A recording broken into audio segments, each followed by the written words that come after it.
Views বাংলাদেশের প্রথম বর্ষপূর্তি 15ই ফেব্রুয়ারি 2025 উপলক্ষে সবাইকে আন্তরিক শুভেচ্ছা।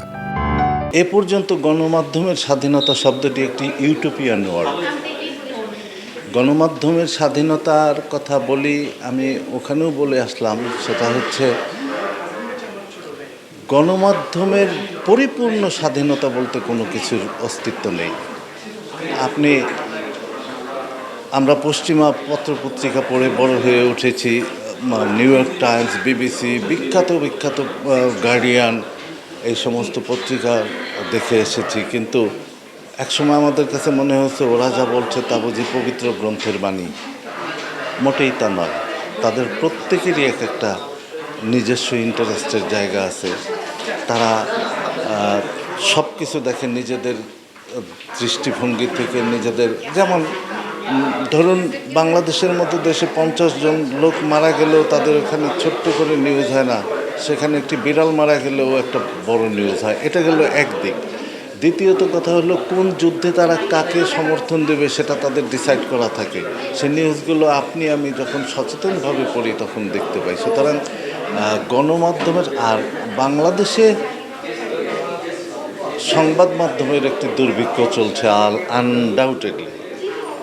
পশ্চিমা পত্রপত্রিকা বা গণতান্ত্রিক দেশগুলোতে যে পত্রপত্রিকাগুলো আছে, তারা ইনে শাটল ওয়ে তারা নিউজগুলোকে ম্যানিপুলেট করে। কিন্তু আমাদের দেশে সেটা অত্যন্ত ভোতাভাবে হচ্ছে, যেটা দুঃখজনক। আজকে নতুন না, এটা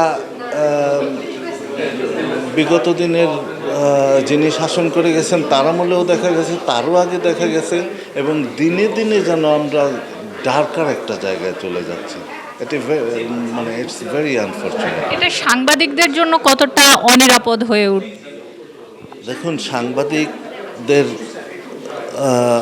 কারণ যখন হচ্ছে এক রাজনৈতিক প্রেক্ষাপট আরেক রাজনৈতিক প্রেক্ষাপটে চলে যায়, তখন এক ধরনের আমরা বলি দলীয়করণ করে ফেলা বা ট্যাগ করে দেওয়া একটা জিনিস। তাহলে সাংবাদিকরাকে আসলে দুটি জটিল বিষয় আছে। একটা হচ্ছে, আমরা বহুদিন ধরে একটা কথা বলে আসছি, সেলফ সেন্সর। বহু সাংবাদিক সেলফ সেন্সর।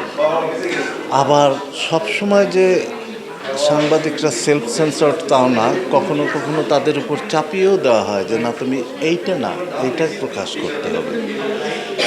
আর সত্যি কথা কি, এখন সারা বিশ্বব্যাপী সংবাদপত্রের পেছনে যারা আছেন তারা ব্যবসায়ী।